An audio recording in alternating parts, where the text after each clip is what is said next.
So, hello again, everybody. Warm welcome to a kick in the Balearics, where myself and my good friend Martin. Afternoon, sir.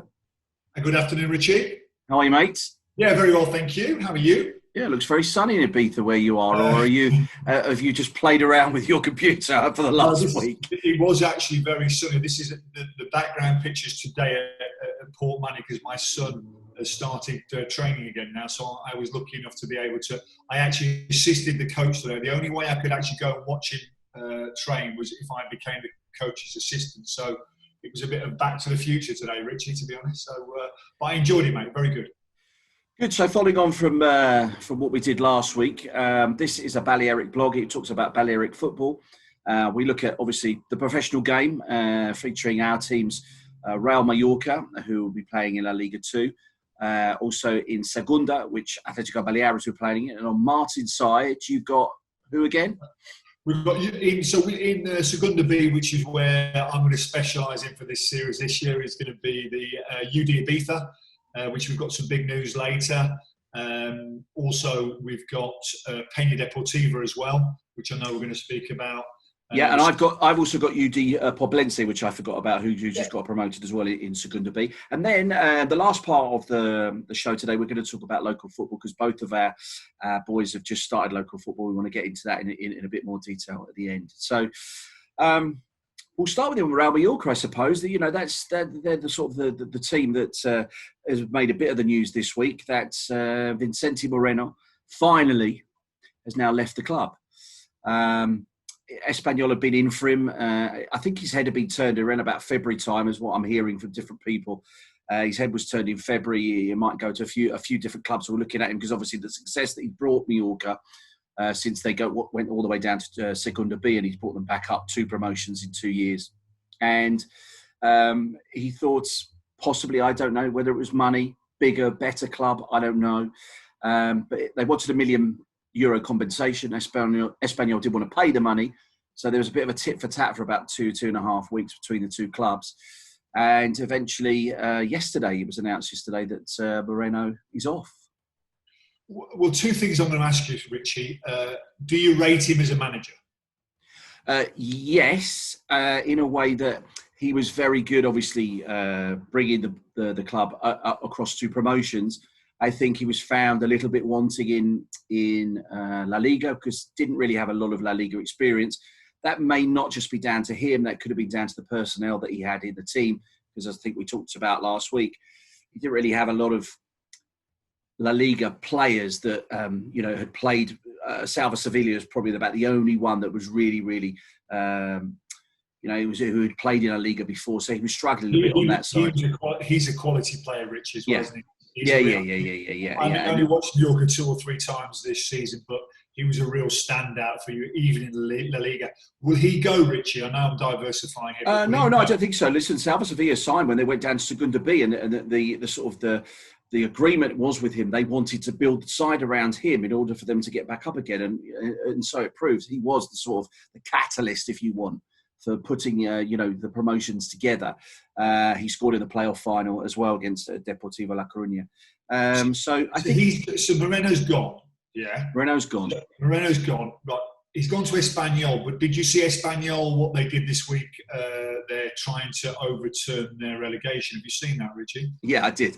It's utterly ridiculous. I mean, God, why they released a club statement to say, yeah, it's all wrong, and and all this, and you just think, oh, come on, it's just it was a real triumph, mate, wasn't it? I mean, it was actually cringy if you saw it as well, because we spoke about it last week. Some people came back after the break, so to speak, and they were stronger. Espanyol weren't, and they're basically saying they want to overturn the relegation, but they're going down anyway. Moreno's going to be their new boss. Who's going to be the new boss in Mallorca, Richie? Any inside knowledge? Well, it was interesting, actually, because I thought it possibly could be a guy called Pep Luis Marti. And Pep Luis Marti played over 300 games for Mallorca and Mallorca B back in the day. He was captain of the club. He went off and started sort of cutting his managerial teeth. He was at Tenerife. He was at Depor last year when they sort of capitulated in the playoffs against Mallorca. So that might have worked against him. They could probably see a team there that when it really came to the cut and thrust, they just didn't have it. And that's always, you can always blame the manager for that. But also, all of a sudden, I think it was on Monday, the other team that got relegated, Leganés, came in for him and took him on. So Pep Luis has gone to Leganés, so he's not in the frame. But do you think it was a case of Mallorca just dragging their heels? Because I noticed in your blog today you said that usually they've got somebody lined up. Mallorca don't seem to have anybody lined up at all, do they? They talked to a guy called Adoni Iraola, I think that's how you pronounce him. He was a former Atletico Bilbao player. Played a lot of years for Atletico Bilbao, did very well. Also played over in New York as well. Retired, but doesn't have a lot of coaching experience. He's managed a club in Cyprus called AEK Larnaca. And then he took Mirandes last year in La Liga 2. He took them to 11th. You might remember they got to the Copa del Rey semi-finals last year as well. But he's only 38. I mean, not saying that he's too young, but I just think Mallorca need a manager of experience in that league. It's proved before. You've got to have experience to get the team out of it. It's a bit like the Championship, in England. It's a hard league. It's you're gonna lose games. You're gonna win games. You're never going to sort of dominate there because there's lots of sort of teams on a pretty much the same level. So he's one in the frame. I haven't heard of any others in the frame right now. So I don't know. Do you think an appointment's imminent, Rich? I mean, is it going to? It usually happens quite quickly, doesn't it? So, if they're going down this guy's route, then I imagine it is imminent. Yeah, but I don't know if he will be the guy. The thing is, the season starts. Well, say the season starts. They were supposed to play the playoff tonight between Fuenlabrada and Deportivo La Coruña. This is the one that got stopped by the COVID. It's just been cancelled again. It's not going to happen now till Friday. And this is for the playoffs. This is for the teams that are going up. And there's still an argument right now that should there be 26 teams, I think they're pushing for right now in La Liga 2. And it's all a bit of a mess and everybody's falling out with each other. And, no, it's normal Spanish things, you know what I mean? Nobody can agree on anything. And September the 12th is what? 5 weeks away? Yeah, 5 weeks to go. I mean, it's going to be interesting. But I tell you what's more interesting, mate, it's going to give us something to talk about next week because I've got a sneaky suspicion that it's going to be somebody that we know of, and I think they'll appoint them this week sometime as well. So I think this is a story that's going to go on and on. And let's face it, it's a really important appointment for Mallorca because there's a lot of boing happening here, isn't there? They're up, they're down. They need a little bit of stability to bring someone in. They got lucky with Moreno, or looks probably doesn't come into it, but they've had stability. We was there 3 years, 4 years, 3 years. Three, yeah. Yeah, I mean, let's face it. At this level of football, 3 years now is a long stint, isn't it? It is. So it is. And he did very, very well. But I think a really important appointment for Mallorca because we need them to go back up, don't we? So definitely. Or look like they're going to go back up at least. So we need a good appointment. There's something to talk about next week, hopefully. Then. Definitely, mate. Yeah. Right, I want to bring something in now, Richie. Go on then.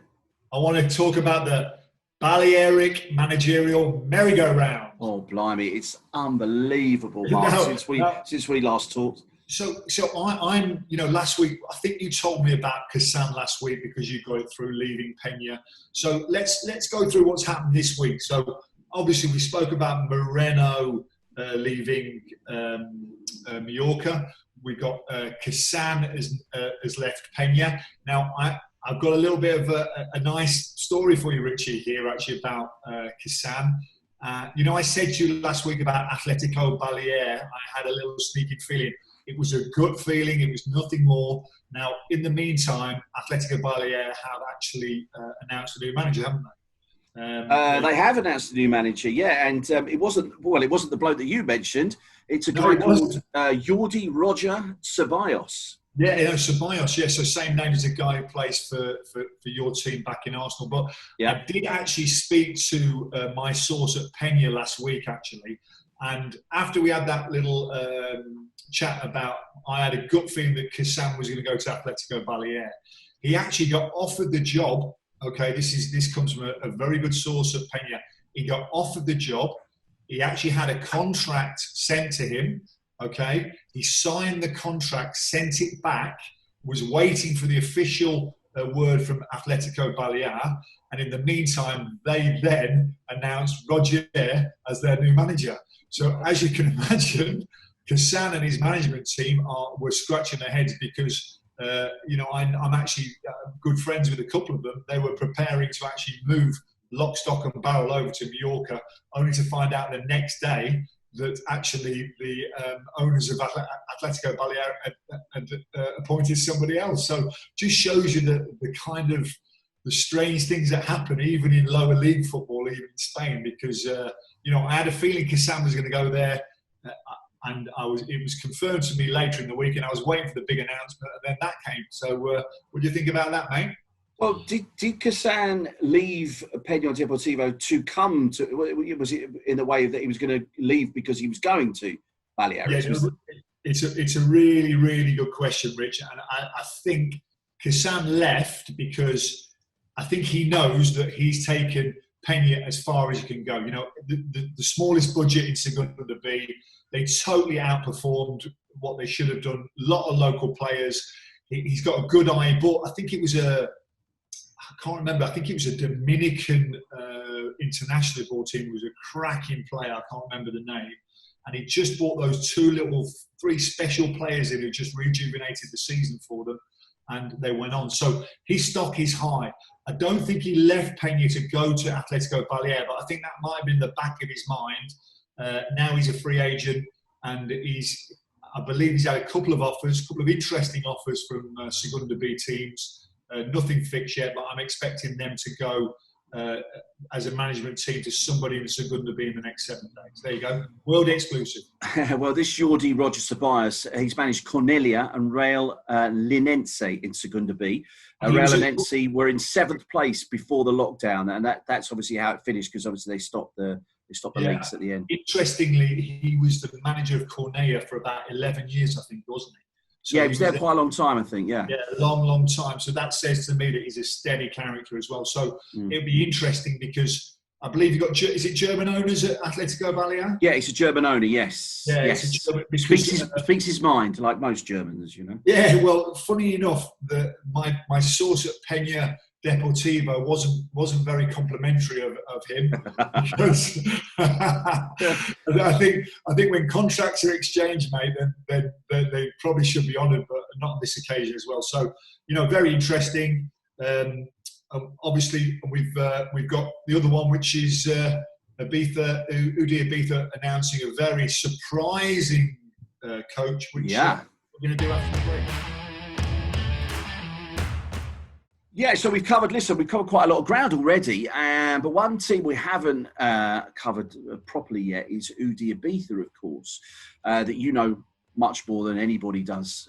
You follow them quite heavily. You came over here, watched them play Atletico Baleares. I was very impressed with the team. I thought they were the team to beat in the playoffs, and unfortunately, just didn't work for them in the playoffs. So, manager goes, and they get a new boy. So, interesting appointment. Very interesting point, Richie. And I've got to say that I called it. I thought that Alfaro would go. The president of... let me just explain a couple of things about UD Ibiza. And you focus a lot on Real Mallorca, Richie, and I focus a lot on UD Ibiza because for the simple reason that this is a club that is going places, yeah? It has a former president of Valencia, a guy called Amadeo Salvo, who doesn't take any prisoners whatsoever. This guy has got victory, promotion, Segunda and La Liga on his mind. Nothing more, nothing less.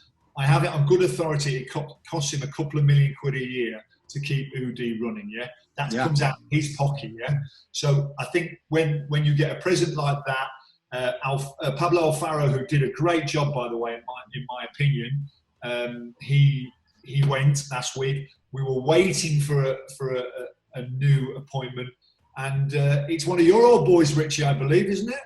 One of your lads. Well, when you say old boys, you're talking about my English team, which is of course Arsenal, and yes, Juan Carlos Carcedo is your new manager. Now, that name might not ring a bell to most people. Probably doesn't ring a bell to most Arsenal fans, if the truth be known, because he's been number 2 to Unai Emery in pretty much everywhere he's gone. They started together at Almeria.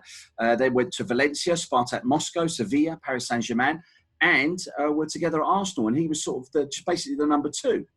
Well, what's interesting about this appointment, Richie, from my opinion, first of all, it's a massive indication of what Amadeo Salvo wants to do with UD Ibiza, because this is a guy who's as the stats will show.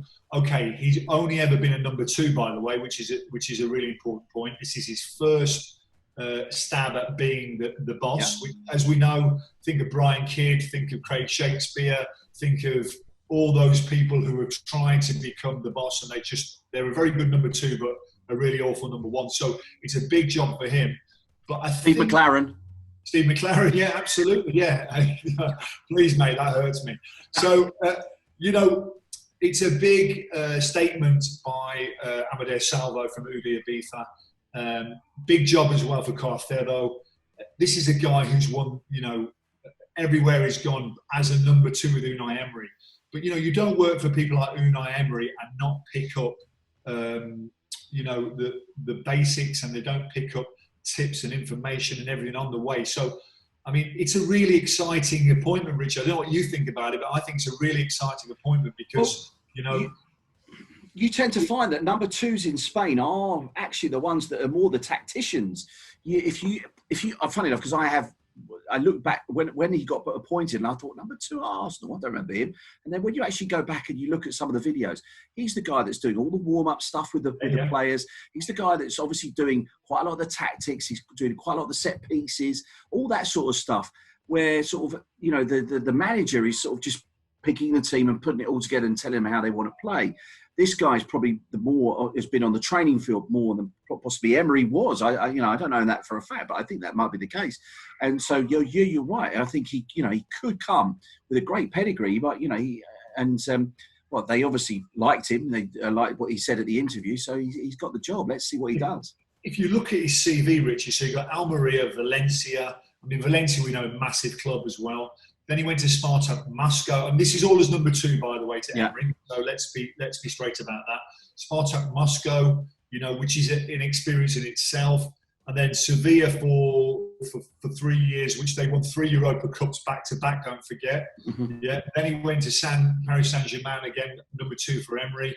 I mean, I think they won 7 or 8 trophies while Emery was there for 2 years, 3 years there, 2 seasons, I believe, and then he's gone to Arsenal. So you've got Russian, Spanish, German, and English league experience there. So as I said, I'm not going OTT on it, Richie. I'm quite excited. The proof of the pudding is in the eating. So let's see what's happened. But I think it's a massive statement of intent by UD Ibiza. I think they're going to throw the kitchen sink at it this year, Richie. I'm expecting lots of signings, lots of money being spent. I hope Salvo doesn't run out of patience, because we need him here for the long haul. We spoke about this previously on our radio segment. We don't want kind of these presidents falling out of love. I think he gets it. He knows it's a massive opportunity. If Ibiza goes to the second and maybe La Liga, the marketing possibilities there are just endless as well. So, let's hope he gets it. And Carcedo, bienvenido, mister. We can't wait to see you. Yeah, good. You noticed that you didn't mention any trophies when he was at Arsenal. I don't know if that... Well, it's true, Well, Rich, I didn't want to, rub your nose in it. Listen, you've just won the FA. I know your team, you English team, just won the FA Cup. So, let's just enjoy that moment, shall we? That's true. One other team we need to mention, UD Poblense, who obviously are in Segundo B as well next year. Being interesting to see how they get on. They have been up there before.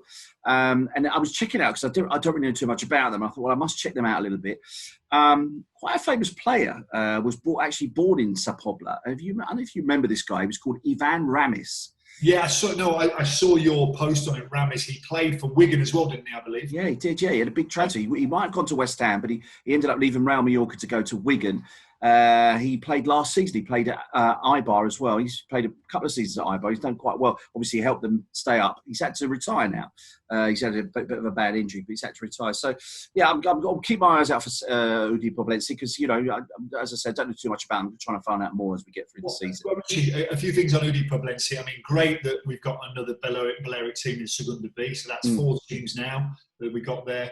Where is Sepobla? Sorry, mate, I'm not Mallorquin. Where is Sepobla? Why? It's the potato growing capital of the world. What are you talking about? You should know that, mate. You've heard of Jersey Royals. You must have heard of Sepobla. You know, it's like this is the place. This is the potato growing mecca of the world. You're not telling me where it is, mate. You're telling me where is it? Is it north? Is it south? It's sort of north. If you're driving from say Palma up to the Alcudia, you'll go through Inca, of course, you know, the home of the leather factory. And as you go past, I sound like a rep again. As you go, the next town you'll hit after Inca will be Sepobla. Okay, has it got a big history of football? Because the first time I've heard them, by the way, they beat Mallorca B to get to the Southern. They did. Which is a really good result, by the way.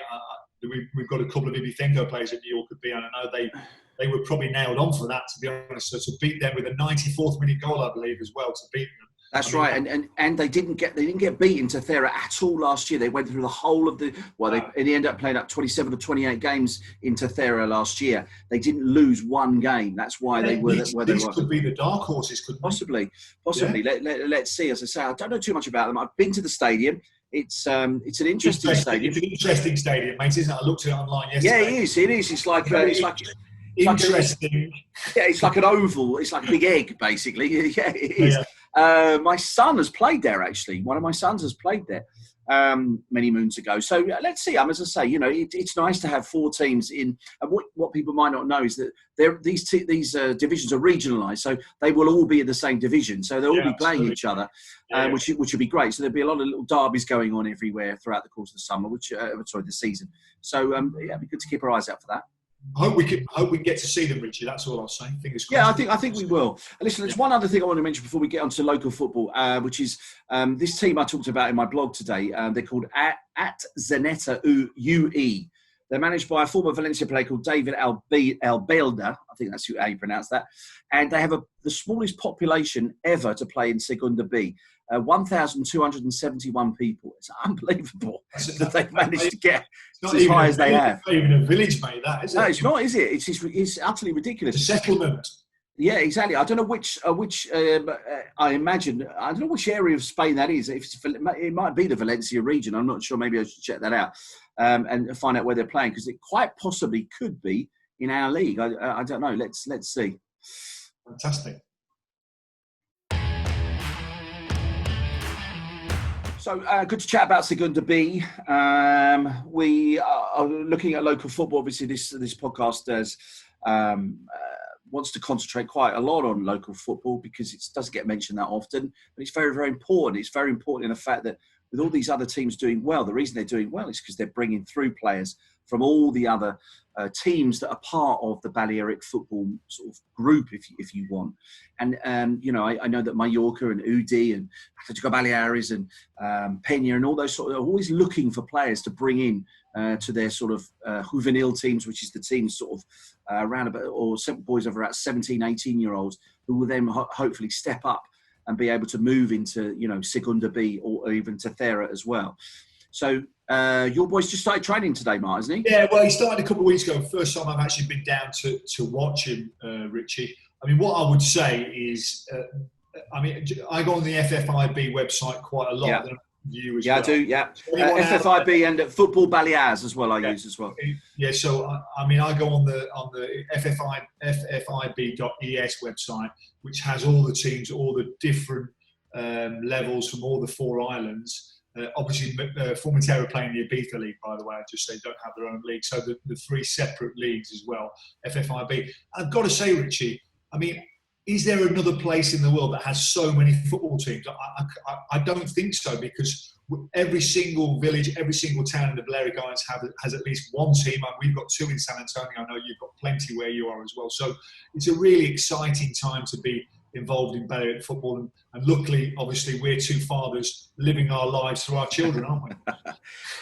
Well, you know, Mark, you know, as failed football as well. You know, I think I did slightly better than you, but anyway, I have something. Let's not go into that argument, shall we? You know, I have something also called. I don't know if you have that over in Ibiza. Do you have something called Match App in Ibiza as well? I'm not unaware of. What is it, Rich? Match app is a really, really good thing. It's basically you can put. I'll send it over to you. I'll send the details over to you. Basically, match app. You can join. Obviously, it's an app, and you have all the teams, local teams in your sort of region. And you can put in your boys' team, and then it tells you. It gives you the league. It gives you it's a bit like the FFIB site, but it gives you all the stats and everything else on top of it. Goal scorers. It's very, very good. You've got to say, Richie, that when we were playing as kids, back at school, we used to get reports in the paper 4 days later. The stats involved in youth football in Spain. You've got goal scorers, minutes. You've got substitutes as well. If you're a statistician out there, by the way. You love the details. It's amazing the details on the FFIB and Football Balearic website as well. So there are no secrets in Balearic football, by the way. Everyone knows who are. And it's interesting what you said there about the teams jostling for position as well. We have this kind of, I believe you have this Real Mallorca situation on your island. We have the UD Ibiza situation there, where obviously the two biggest teams on the boat on different islands trying to actually sign the best and their best players as well. Literally going out and sweeping up all the best players they can. However, for instance, my son's team, interestingly, has just signed the three best players from UD Ibiza. I don't know why. I haven't got to the bottom of it yet. But basically the best three players from UD Ibiza have now come over to Port Manning. I don't know whether there's been a falling out or whatever. So it's interesting that it's come the other way this time as well. So UD Ibiza, Port Manning, Alavine is going to be a very interesting match this season. Yeah, it's interesting that my sons play for a team called SD San Francisco, and they are a feeder club for Real Mallorca. So what happens is that San Francisco are the only team in the Balearics to have a Hoover Neal Division Honor team. So basically, they will play teams like Barcelona, Espanyol, big teams across Spain. That's where all our sub money goes, by the way. We've had a couple of players from here, by the way. I know this, by the way, because I've had a couple of players who signed for Real Mallorca. Yet they've played for San Francisco, yeah? I think Adrian Mantelbarn, who plays for Mallorca B, started at San Francisco as well. We've had a couple of guys, Manu Rebus as well, has gone over. Didn't quite work out for him. He's come back. But they tend to go straight to San Francisco, don't they? And then they work their way up. That's right. And basically what's the Hoover Neal team play at Mallorca's training ground, which is a nice place to play. But what happens is that they have obviously a squad. Real Mallorca have their squad of Hoover Neal, and the boys that don't make it into the squad are then pushed down into San Francisco's team. So you'll have about 4 or 5 players from Mallorca that are not San Francisco players, if that makes sense. They have come through the system. They've been at Real Mallorca, and now they're at San Francisco playing, because they obviously want to give them game time to see if they can progress. So it's an interesting one. It's obviously for my boys, it's something to look forward to. It's something to sort of try and reach if they possibly can. But they're in and around that environment, aren't they? Yeah, all the time. Which is like any player, if you're in and around that environment which breeds success and breeds professionalism, then it can only rub off on the kids as well. I would just say, we're obviously both English or British. I've studied youth football in the UK. I've studied youth football in Spain. And I always see the difference as well. I've got to say that the Spanish youth system over here is head and shoulders above the British system, in my opinion, by the way. I agree. No, listen, if you're listening or watching our Zoomcast and you disagree, please get in touch, because it's a debate that I would like to have with people as well. But head and shoulders above the British system as well.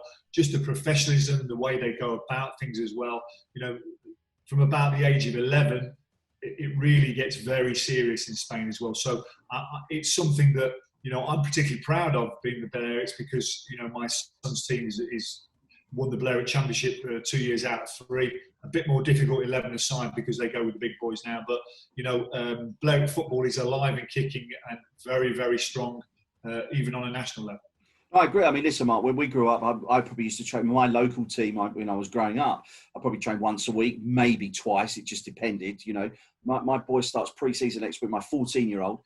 4 nights a week they're doing pre-season, and they'll play a game on Saturday as well. So it's from a father's point of view, I love that because it gives them the discipline, it gives them time with their friends. You know, it's where I am at my happiest watching my son in that environment, because, you know, they do treat them like professionals. Maybe not as much as I've seen the way Real Mallorca Real Madrid, and we played Real Madrid and Barcelona. I've seen the way, you know, their kids are almost robots, by the way, at 12 or 13, but that's the way professional clubs are. I don't think our children are in that environment just yet, but, you know, they get treated as if they were professional players, and it's something that I, you know, wholeheartedly support.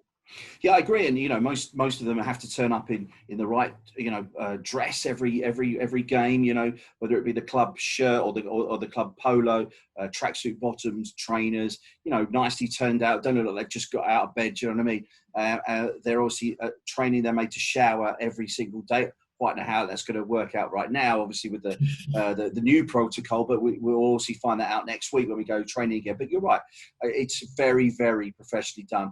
And I think, look, what would be nice for us over the course of this season to find out a lot more about other teams. You know, we're sort of quite insular in the teams that we obviously go and see, as in San Francisco and Port Manny, and we obviously go and watch other teams in loads of other stadiums across our islands. But we'd like to feature more teams. So if your son or daughter, you know, is a player, and you maybe we can go and do a quick interview with them, or absolutely, you know, that's something we'd love to do. We'd like to find out more about, you know, players and more clubs around the islands too. Yeah, spotlight on the local clubs. I think this is very important that you know, we're bridging the gap here, and you know, we've seen with Luca Romero, we've seen with Asensio, we've seen with other players as well. You know, we want to get to those players before they get famous, don't they? So when they get famous, we want to be the ones that say, we started an agency, Mark, as well, are we? We just love football. I love to see the kids play football, mate, because, I agree. You know, I think it's the best game in the world. I think it teaches them so many things as well. And we're blessed over here with superb facilities in the Balearic Islands. And, you know, it'd be nice to discover another Neymar or Messi, mate, wouldn't it? Or at least be at least be there early doors. So, yeah, exactly. Now, listen, before we finish today, we just want to say thanks to everybody that sort of have liked us or followed us or whatever so far. But obviously, yeah, we're on all the social media platforms. So you can follow us on Facebook, follow us on Twitter and Instagram as well. And don't forget also our YouTube page where you'll be able to watch this. And then also don't forget, we do podcast this out the following day as well. Yeah, I mean, really important. We're just growing here. We're going to get a lot of content there. This, you know, as you can see, our love for football is going to shine through, and we're going to get some good content on there. We'll take this on the road during the season. Once the football gets up and running, we're going to take it on the road, do some interviews, and just get as many people involved as possible. So follow us. The titles, credits will come up very shortly. Credits? Oh, we got credits now. Oh, everything, mate. Everything. You can tell we're sort of semi-lockdown, can't you? Huh? Well, it's amazing what you can do on your iPhone, Richie. Brilliant. All right, Mark, listen, always good to talk. We'll be talking next week. Well, obviously, we'll keep in touch. Don't forget to tune into my Martin's football chat on Radio 1 Mallorca, obviously on the breakfast show every Tuesday, 10:30 Spanish time. We have a little bit of a chat about, well, Martin tells us all about Ibiza, but we do have a football chat as well, which we always enjoy. And then we'll see you back here again next week. Looking forward to it, Richie. Thanks again. You can and also you can tell where the budget's gone on Martin. Is it that way or is it that way? It's that way, mate. Yeah, I can't point that. Oh, it's that way. The budget's gone that way. There you go. Thanks, guys. Take care, Mark. See you next week. Bye-bye. All the best, Mark. Take care.